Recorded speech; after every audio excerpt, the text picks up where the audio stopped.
What's going on, everybody? Welcome to another episode here in the Side Guys Football Forum. I'm one of your co-hosts, Joe on the side, joined as always by my good friend, my good buddy, the other half of this, I guess, Mr. Tad the side. And Tad, we're down to the final four teams in the NFL playoffs. I think on the AFC side, a lot of people predicted that matchup between the Buffalo Bills and the Kansas City Chiefs, but the NFC side, we got a surprise team there. We got the Philadelphia Eagles hosting the Washington Commanders. Like, that was a big surprise upset by the Commanders over the Detroit Lions. Now the Lions are possibly going to lose both. They already lost Ben Johnson, but now there's a good chance that they'll lose Aaron Glenn too. So it's like you wonder how they're going to approach the offseason, whether they could sort of maintain that high-level play. But just, yeah, should be in for some good championship action this coming weekend. But, yeah, very, very interesting to see the final four teams that we have left now. I love it because you remember, this is a real throwback, but you remember when ESPN used to do the map polling where they're like, who do you want to win the NFC championship? And I feel like it's the Eagles are just Pennsylvania and the rest of the country is the other team. Like, that's how it feels of just like, come on, let's get the Commanders in the Super Bowl. Like, Commanders Bills is what everyone is cheering for. Oh, 100%. 100%. Yeah, you could definitely peg that for sure for the AFC side, where it's like, yeah, outside of the small region of Kansas City, it's like everybody else is pulling for Buffalo this weekend. But yeah, with the Philadelphia Washington one, it's like, last time they made the NFC Championship game was 1991. They also made the Super Bowl that year too. So it's like, yeah, they're hoping to sort of, then you also have to remember with all the stuff with Washington, right? With like the Dan Snyder stuff. And it's like for them to sort of go in this direction is just like, yeah, 100% everybody's pulling for Washington. I don't remember what year this is, but whatever year it was where it was the Cardinals versus the Steelers in the Super Bowl, I remember 2008. because 2008. See, that's what I thought, but that seemed too soon. But anyway, God, we're old. That was 08. That was 08, yeah. Fuck. Anyway, point being is it was funny because the entire nation poll with that ESPN thing I was talking about was everyone wanted the Steelers except for Arizona and Missouri. And everyone was like, why does Missouri want the Cardinals to win? Do you know why they wanted them to win? Yeah, I have no idea. Because Kurt Warner was their quarterback at the time. That makes a lot of sense, yeah. That man does not need to pay for another drink ever in Missouri. Or bag another grocery.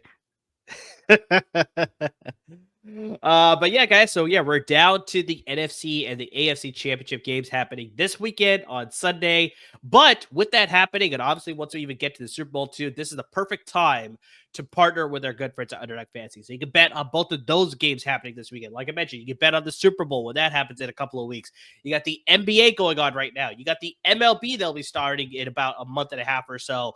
You got college basketball, both the men's and the women's side. College football's over. We had a very impressive showing by Ohio State. So, I mean, you can't bet on college football anymore. But you got the Australian Open in tennis going on right now. I mean, guys, tons of things you can be betting on. Get into the action with our good friends at Underdog Fantasy. Use our promo code DESAI, DESAI. You can double up on your initial deposit of $10 or more, up to $500, courtesy of our good friends at Underdog Fantasy. Guys, you can use the website. Very easy to use, very user-friendly there, as well as the apps. Very user-friendly, very nice, intuitive UI, both on Apple and Android devices as well. So get into the action. That promo code, once again, is DESAI, DESAI. Double up on your initial deposit of $10 or more, up to $500, courtesy of our good friends at Underdog Fantasy. And I just saw Cap jumping behind the TV. I mean, I bet you I missed that. Hold on. He's trying to probably get to a secret stash so he can start making some bets on Underdog Fantasy as well. I'm pretty sure.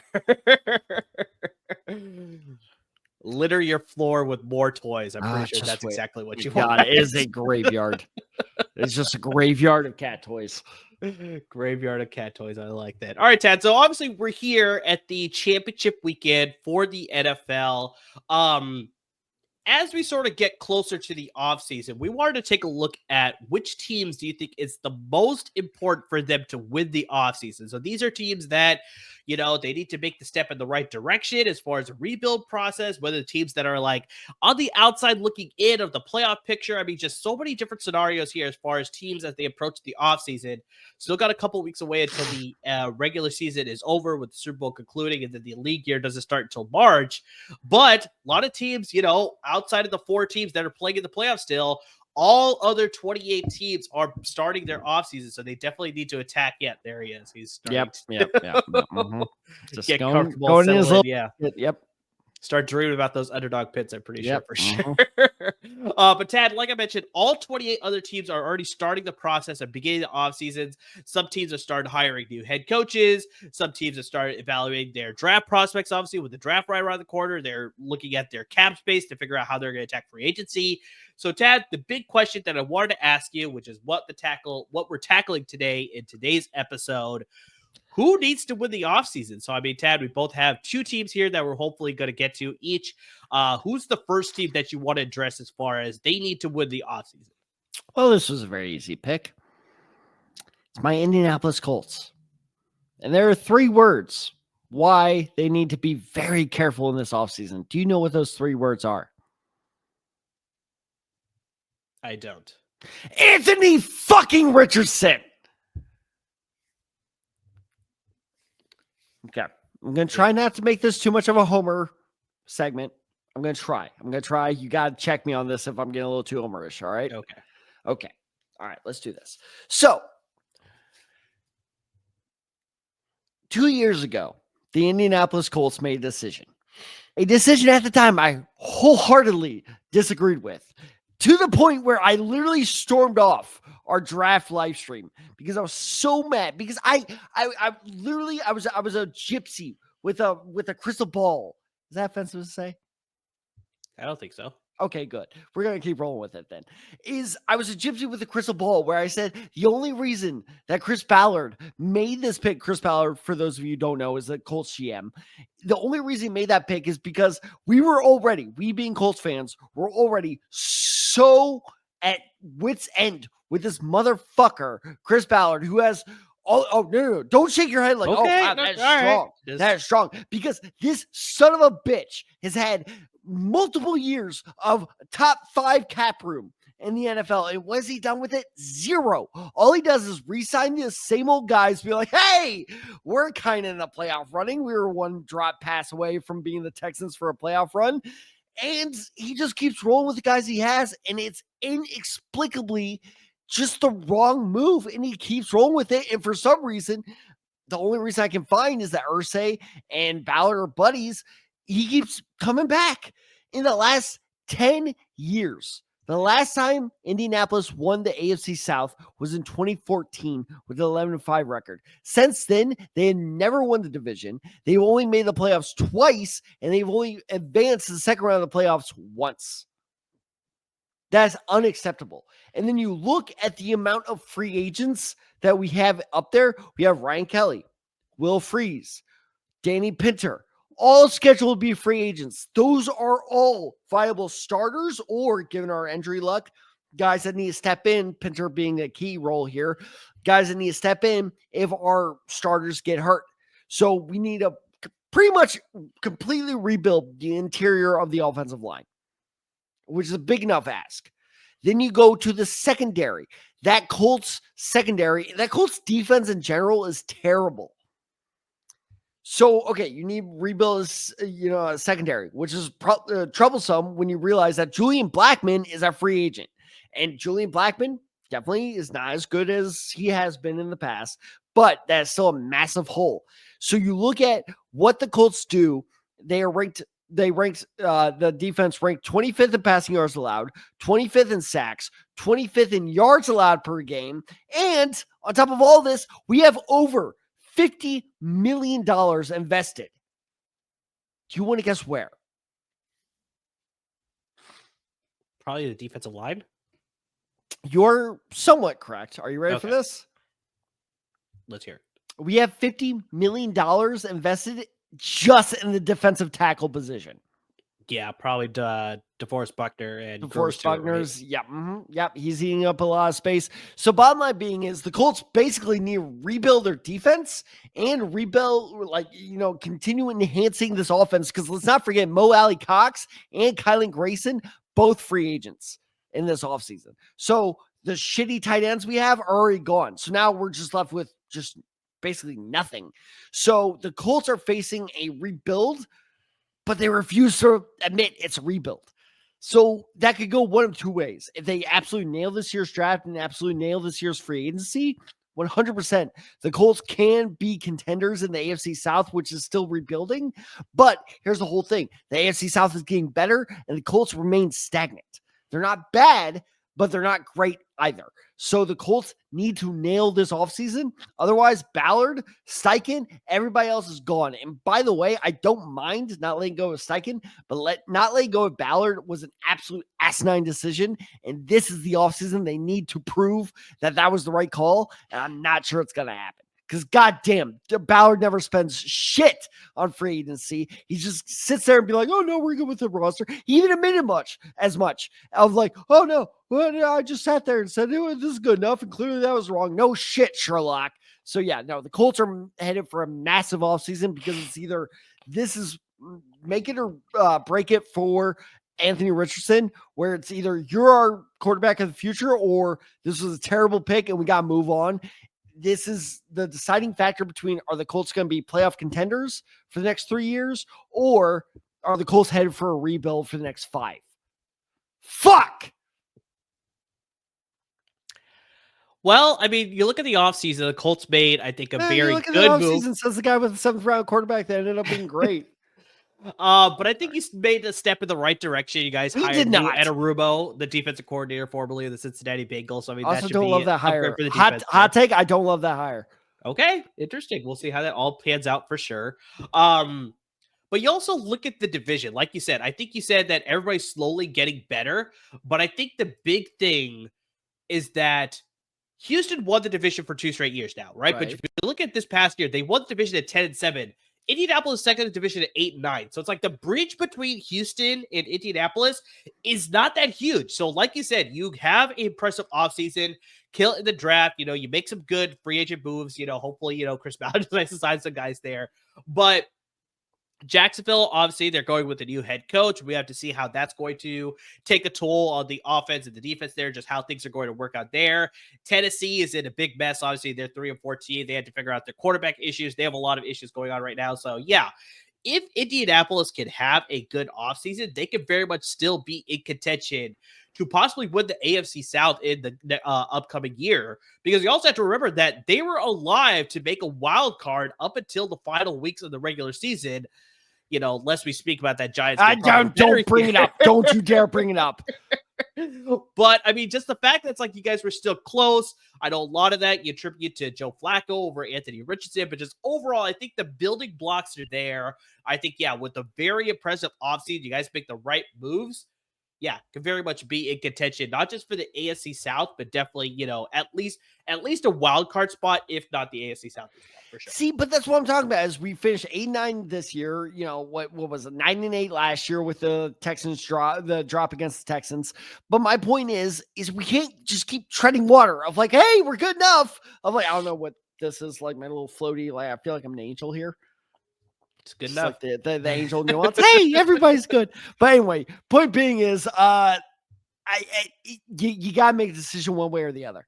I'm like, we can't keep treading water, being like at above or just below 500 this entire time. Of like, this is the offseason that decides it. Of okay, is this roster fixable to be playoff contenders, or are we headed towards a rebuild? Which is why the Colts have made my pick. This is a crucial offseason for them. They need to nail free agency. They need to nail the draft. There is no in between. If you don't nail both, then we are headed towards a full rebuild. Fuck. Be interesting to see how that offseason goes for your Indianapolis Colts for sure. I'm so nervous. So I'm going to give you a team here that unfortunately is not at the same level as the Colts. They still have a lot more work to do. But I still think they need to nail the offseason because of what has happened so far in the offseason for them. And that is the New England Patriots. So okay. in the last 5 seasons, they've only been to the playoffs once, and that was in the 2021 season. That was also the only season that they've had double-digit wins in the span of the last 5 years as well. Back-to-back years, looking at this year and this past year, as well as the year before, 4-13, as well as both times securing a top 5 pick. So yeah, it has not been good in recent history for the New England Patriots. You speak about the top 5 picks here. New England holds the number 4 overall pick this year. You look at last year, they selected Drake Maye with the number 3 overall pick.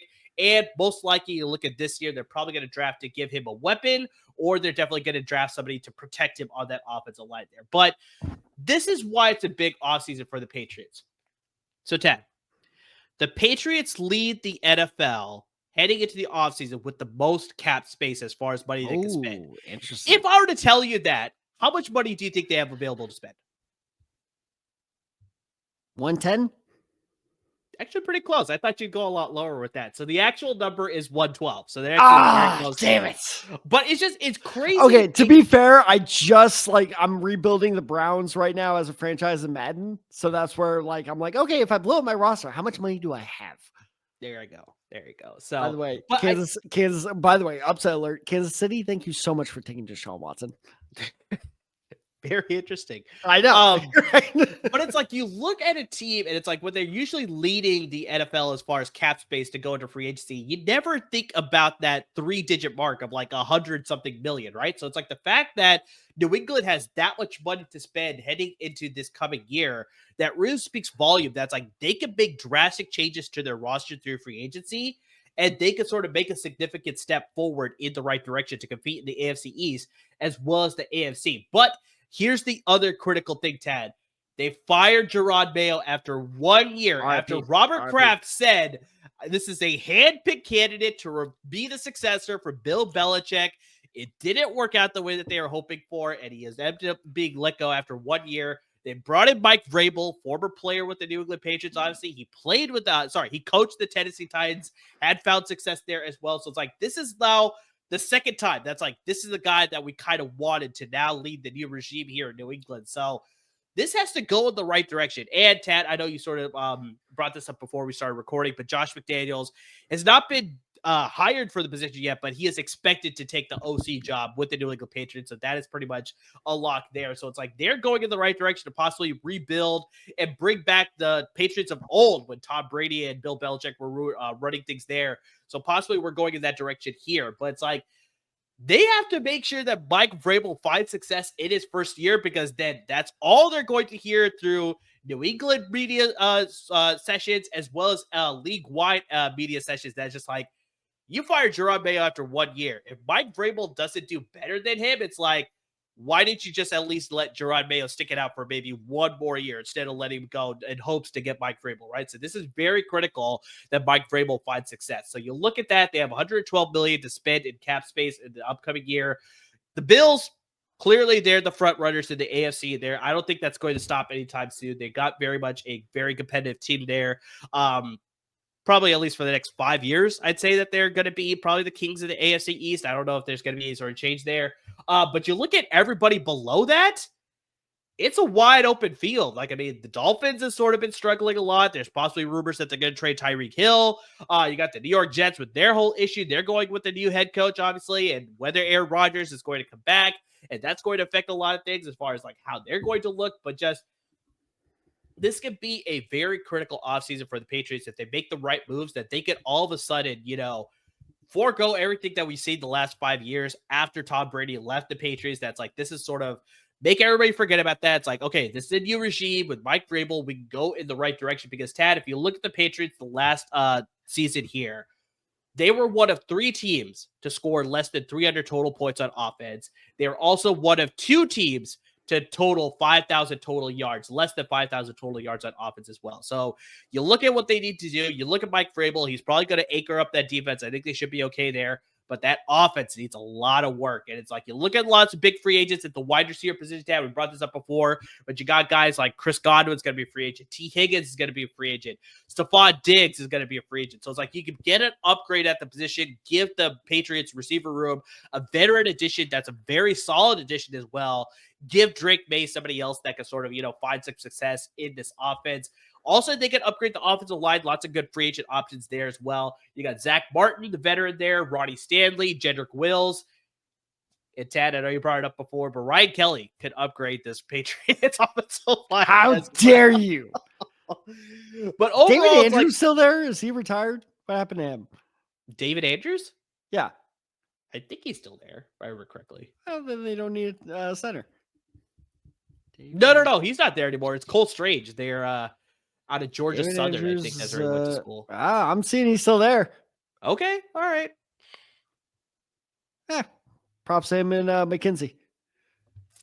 Regardless of the fact there, it's like they can make some additions to their offensive line. Oh, okay. I got it. How about this? He actually got hurt in week 4 against your 49ers. Okay. There we go. For the season. Oh, that hurts. Yeah. So yeah, I still think, regardless of whether they need to upgrade the interior, they need to make sure they upgrade the other parts of the offensive line as well. Make sure Drake Maye has that protection there. But just, you look at that cap space number, like I said, $112 billion. You're not going to come across that every single year. So it's like you definitely take advantage of that. And the big thing is just like, yeah, you fire a first-year head coach, a guy that was handpicked. You definitely need to find success here. But just, yeah, if they make the right moves, they may not be competitive right away in their first year, but I think they'll take the step in the right direction. That's like, okay, we can start to see the light at the end of the tunnel. That's like the Patriots rebuild is not going to take as long as maybe some people think. It's like Vrabel's the right coach there, and Drake Maye is the right quarterback as well. So yeah, I think this is very critical for the Patriots to nail this offseason because they need to take the step in the right direction. So real quick, this is a tweet from Spotrac. Is the final 4 starting quarterbacks by remaining contract. You ready? Let's hear it. Chiefs, Patrick Mahomes, 7 years, $315 million. 32 of which is guaranteed. Right. Eagles, Jalen Hurts, 4 years, $195 million, $115 million guaranteed. This is why I'm bringing this up. Bills, Josh Allen, 4 years, $129 million. Do you want to guess how much of that is guaranteed? Maybe like 30 million? Somewhat close. $14 million. $14 million. I know his all was that's lower, guaranteed. Yeah. And then you have the Commanders with Jane Daniel, which is basically 13 mil guaranteed. Yeah. So yeah, the Bills are sitting pretty right now. Going to the Patriots, I think this is semantics where we disagree a bit here. I don't think the Patriots have to win this offseason. They are in very good position to win this offseason. Because I agree, is like you have a quarterback. That's the biggest thing right now. You have a quarterback, you have a guy to build around, you know how he plays, you know what type of players you need to be looking for. I don't think the Patriots need to win this offseason. I think they're in a very good position to do so, but I don't think it's a necessity. And that is because, like I just pointed out, the Bills are very clearly going to run this division for a while. Yeah. And here's where the temptation with a lot, and this is why I call the Commanders or the racial slurs, oh God, what's the word I'm looking for? Like defect or folly, or this is where the logic trap comes in place of like, we have a lot of money. Let's spend all the money. Don't do that. The Patriots are smart. Damn it. I should wear my Patriots shirt for this episode. But if the Patriots were smart, what they would do is spend on guys you need, right? So I'll bring it to baseball terms of like, if I have if I'm the Dodgers, right? Where did the Dodgers fall? And I know they just won this World Series, but where did they fall short? What was their like hamstring injury there? Well, all their pitchers got hurt. That was the biggest thing. Exactly right. So if I'm the Dodgers going in the offseason, I have a fuck ton of money to spend. And correct me if I'm wrong, the Japanese guy they just signed, he's a pitcher, right? He is. That exactly right. And that's what makes the Dodgers so good is they recognize, okay, we have a fuck ton of money to spend. That does not mean we need to spend it all. And so I think the Patriots have a very valuable opportunity here of don't go overboard with it. Yes, this is a very exciting offseason, but that does not mean pay everyone anything just to land that guy. Make sure he's the right guy there. So I think if I'm a Patriots fan, I'm very excited for this offseason. I'm not necessarily sure if they're at the top of my list of like, oh, no, you need to do well this offseason.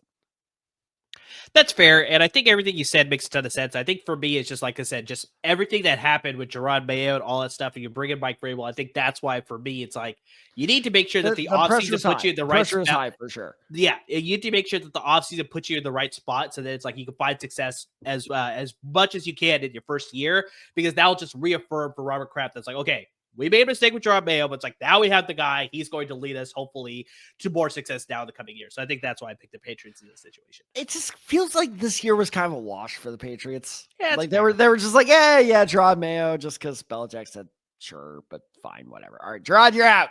And now it's just like, okay, now this is what we really wanted. And yeah, it's just exactly. Like, okay. With the Vrabel and the McDaniels of it all, it's just like, okay, this is what should have happened last summer.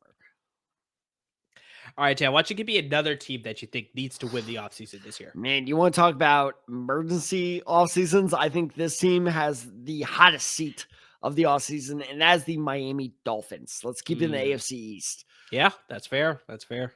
Tua. You live and die by the Tua. And by God, the Dolphins are dying by it. So you look at, this feels like the Titanic, like right as it started flooding, and there are some crucial calls to make here. Of like either you make these calls and you stay afloat until you can get to New York. Why do I keep bringing up the Titanic? I just realized I did that. Well, that's like 4 episodes you've been bringing up the Titanic. Seriously. Okay. This is like the Lusitania. If they saw the missile coming. I'm going to put you on the spot here. What is the Lusitania? I don't know. Yeah, boy. Yes. Yes, I'm smarter with history. If you know the Lusitania, feel free to comment in the YouTube comments below. Lusitania, for a quick history lesson, was a British civilian cruise ship that was sunk by a German U-boat during World War I. Is the inciting action that got the United States involved in World War I. Okay. So anyway, let's assume like the Dolphins right now, Mike McDaniel. Is it Mike McDaniel or Mike McDaniels? Mike McDaniel. Just singular? Okay, good to know. He is the captain of the Lusitania. He sees the torpedo headed straight for him. And what does he do? That is what this offseason is do you steer into the torpedo and try to just kind of keep afloat until you can reshore, or do you try to avoid the torpedo? What is that torpedo? It's Tua. Because we don't know, can Tua stay healthy? Because when Tua is healthy, these Dolphins teams look immaculate. They look almost unbeatable. However, when he is not healthy, which has been the case for the last 3 straight years, this team totally falls apart because for 2 reasons. 1, it's a massive downgrade at quarterback. And 2, they had no good backup. If I'm Miami, what are you doing? Get a good backup in there. However, with that said, they also have a lot more problems headed their way. This defense is aging, and it's going to keep aging. Here are all the defensive free agents they have on the market this year. Javon Holland at age 24. Jordan Poyer at age 31. Calais Campbell at age 38. Deshaun Hand at age 25. Terrell Dotson, the middle linebacker, at age 27. Anthony Walker at age 26. Emmanuel Ogbah, yeah, he's still in the league, at age 31. You're losing your entire defense on top of having to pay a concussion-prone quarterback.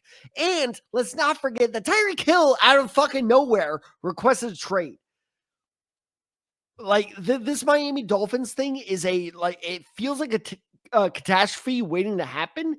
And I really think that Mike McDaniels needs to figure out how to right the ship in one offseason. Otherwise, he's gone after next year because the Dolphins fans recognize that this is a talented roster that could win a Super Bowl. I am completely convinced of that. However, due to injury circumstances, they have not gotten there yet.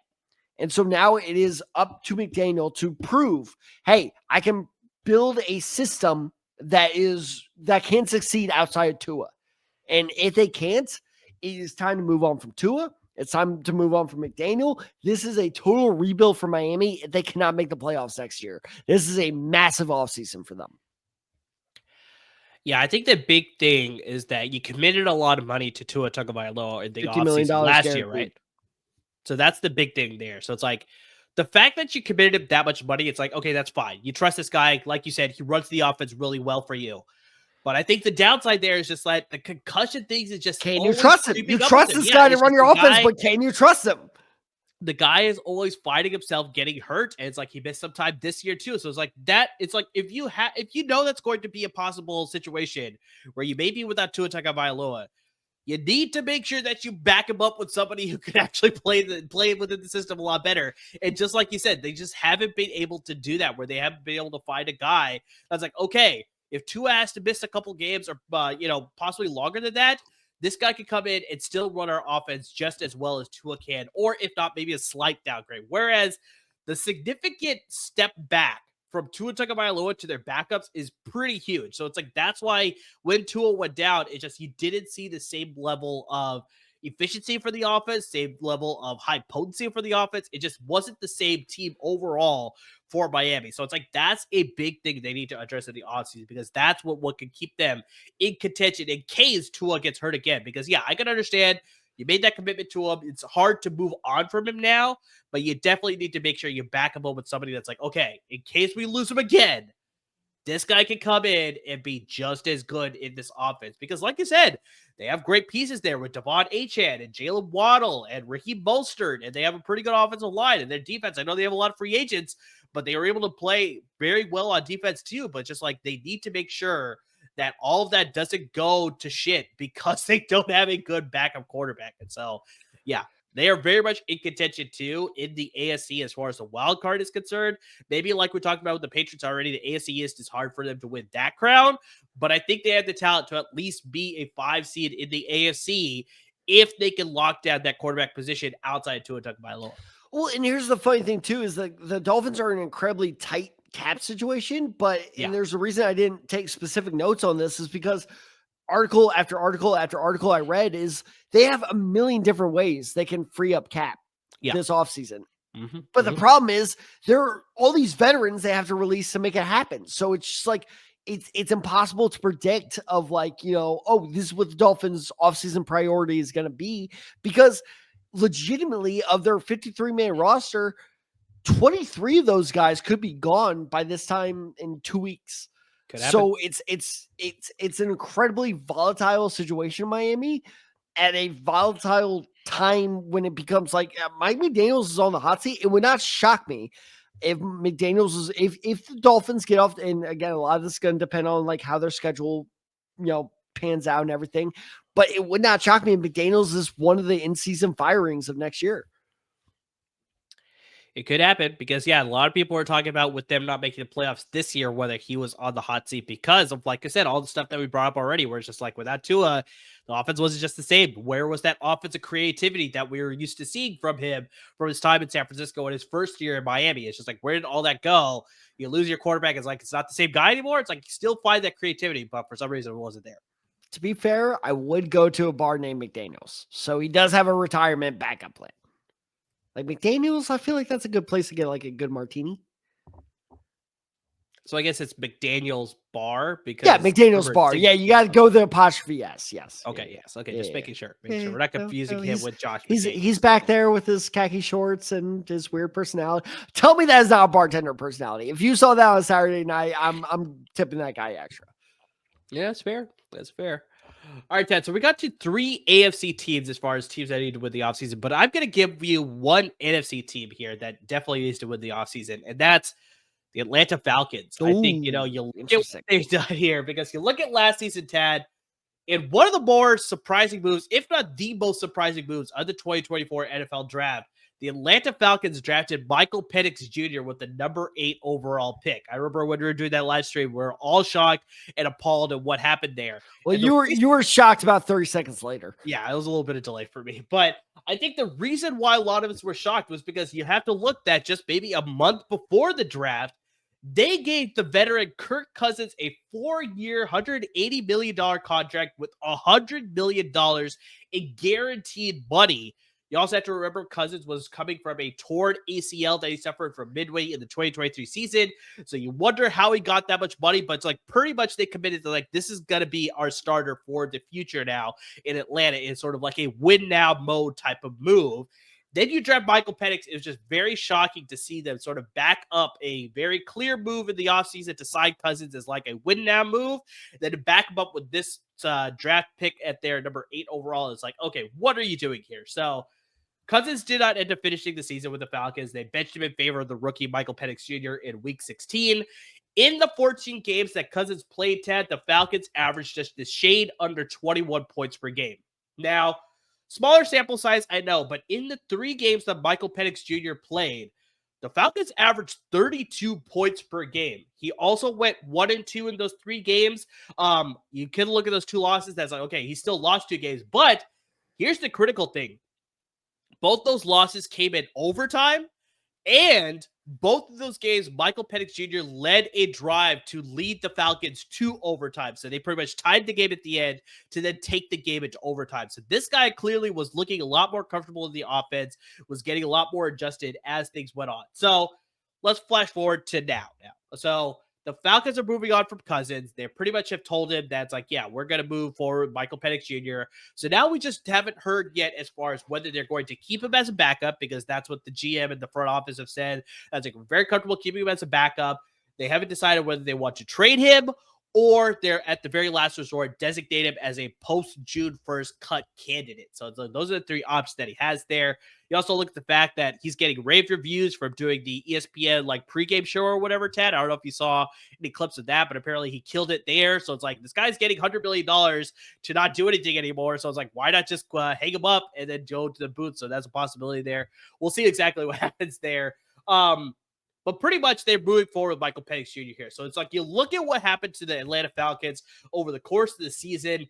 They were alive for that division win. Even in the final week of the season, they did have to have Tampa Bay lose that final game. They ended up winning, which is why Tampa Bay is playing in the postseason. They obviously are not playing there anymore, but that's why they ended up winning the division. So they're much in contention in that division. So you also look at the losses that the Falcons suffered over the course of the season.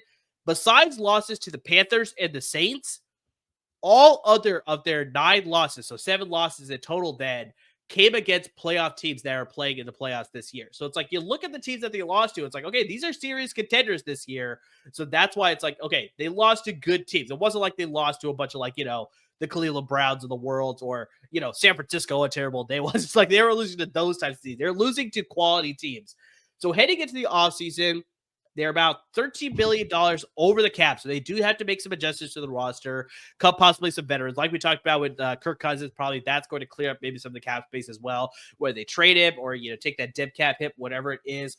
But I think the biggest thing is like they can still nail the draft and maybe make a few small signings to their roster there through free agency to sort of shore up this roster, because hopefully there's no surprise this time. I think that's the biggest thing. You look at that number 8 overall pick from last year. It's like they make that surprise pick with Michael Penix Jr. Hopefully now going into the draft this year, they're not going to make any crazy moves. They know that they're going with Michael Penix Jr. They have all the pieces on offense tab with Bijan Robinson and Kyle Pitts and Drake London and Darnell Mooney and all these guys. So it's like they're kind of set on offense. They just need to make sure they can shore up some pieces on the defensive side of the ball. That's where they sort of found some holes there. Maybe shore up the secondary, maybe get some more pass rush there to anchor that defense there to really give that offense a fighting chance when they go into games each and every week. So they hold the number 15 overall pick this year. They also have a pick in the second round, but they traded their 3rd round pick to the New England Patriots, you remember. So they really only have...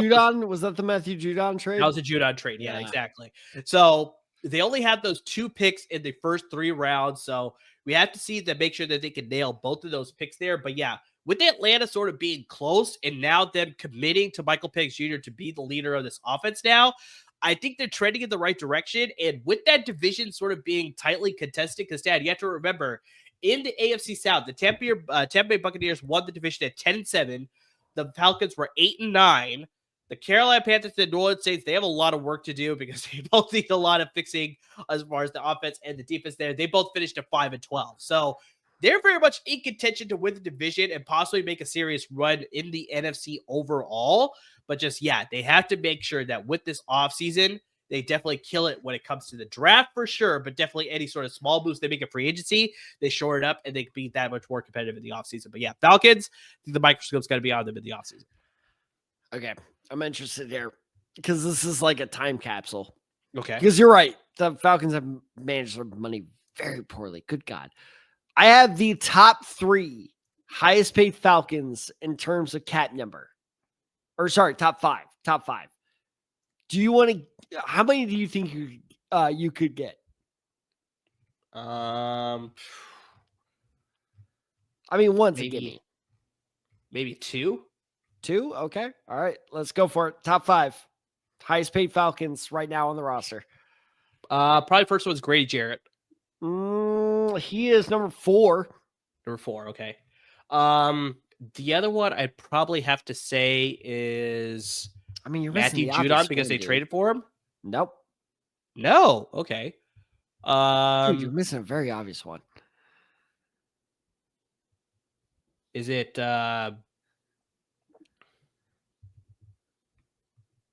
Kirk Cousins? Like, that it is Kirk. Yeah, Kirk Cousins number 1. Yep. That would make the most sense to me.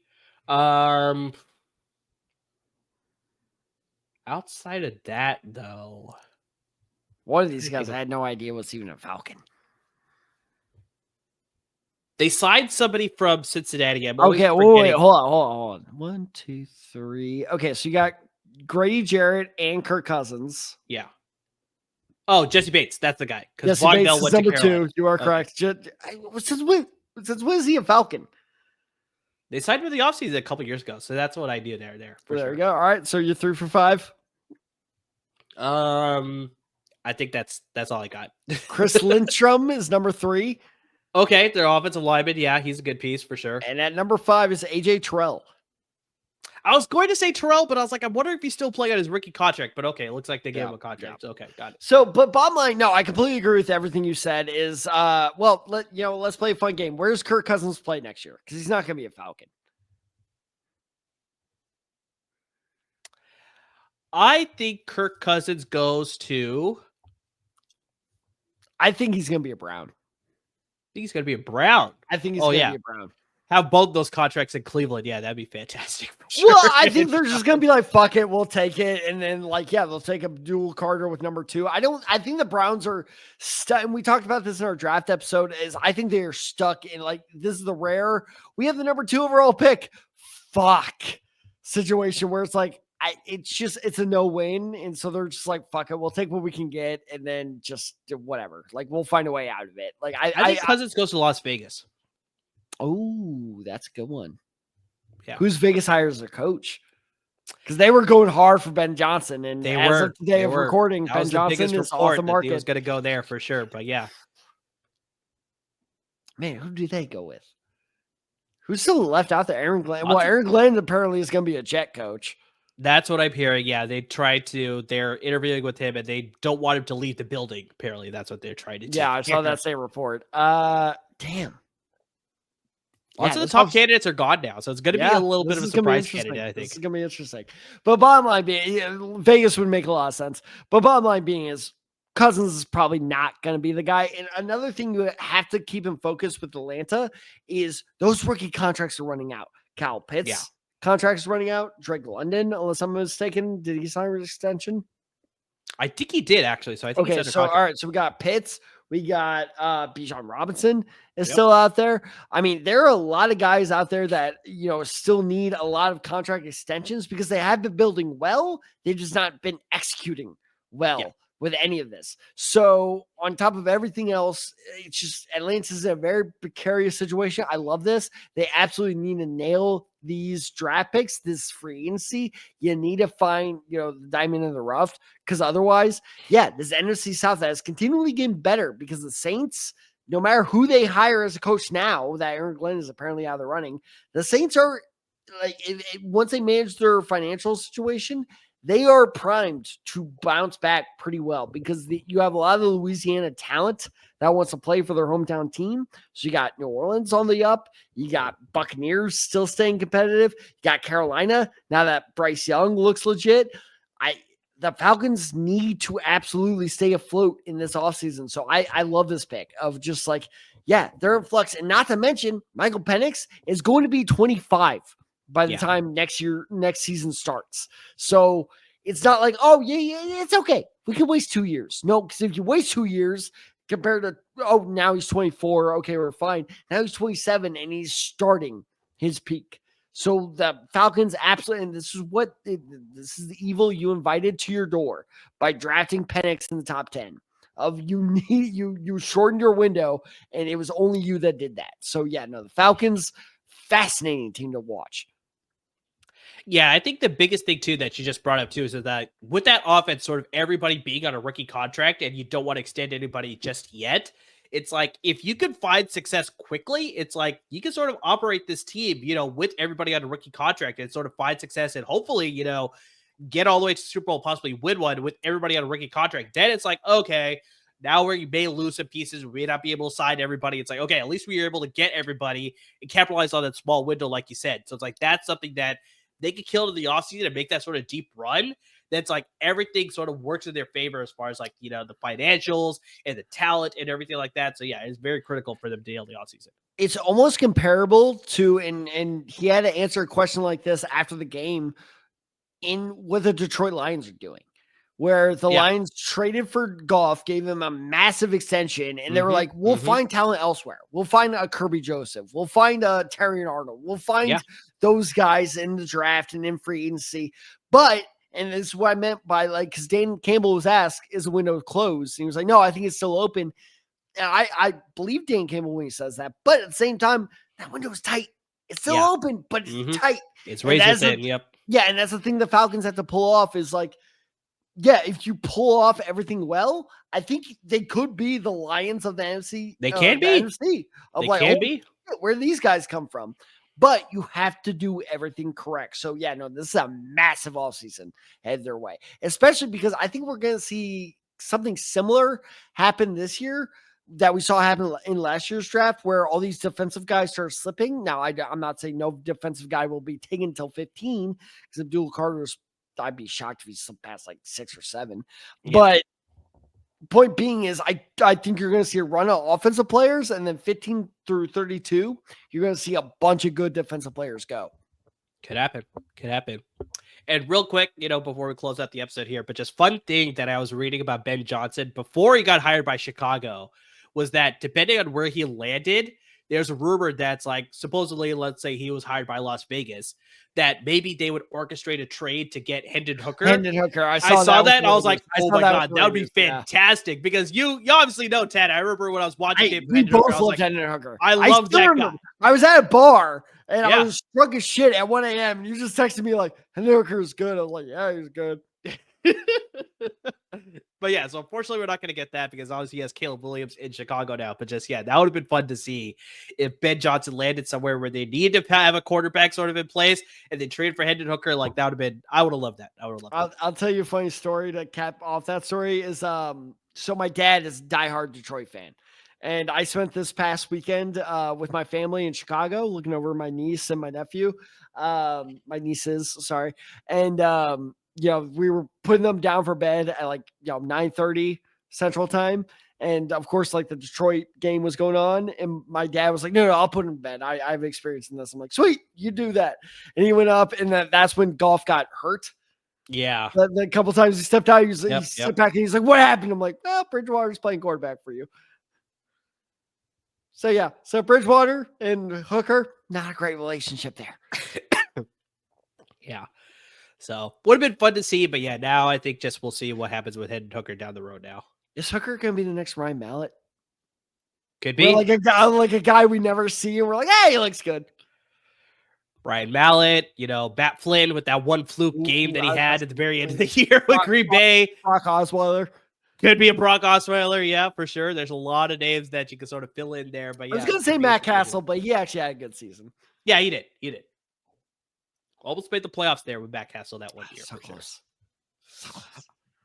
All right, Ted. So that will close out the episode here today, talking about who needs to win the offseason. And, one team that I wanted to bring up, but I didn't want to play the homer card twice, but it's like San Francisco. I thought you were going to bring them up. I thought for sure once I said I was going to pick the Colts, I was like, he's going to pick the 49ers. I wanted to, but like I said, I did want to double down with homer picks. But I think they're very critical offseason for them too. But guys, we're sort of transitioning into all our draft stuff. We already brought it up before, guys, but the Senior Bowl live stream will be happening again on our channel here on LAFB Network. So that'll be happening on February 1st. Make sure you tune in for all of that.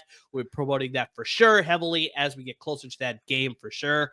But yeah, we'll be doing all sorts of draft coverage. Me and Tad have been scouting all the different players out there. But if there's specific guys that you want us to target, these are guys that's like, I want to know what you think about this guy versus this guy, or it's like, how do you feel about this guy? It's like, hit us up on our social media handles. You can hit us up on Twitter. You got me at OtherSide23. You got Tad at Side94.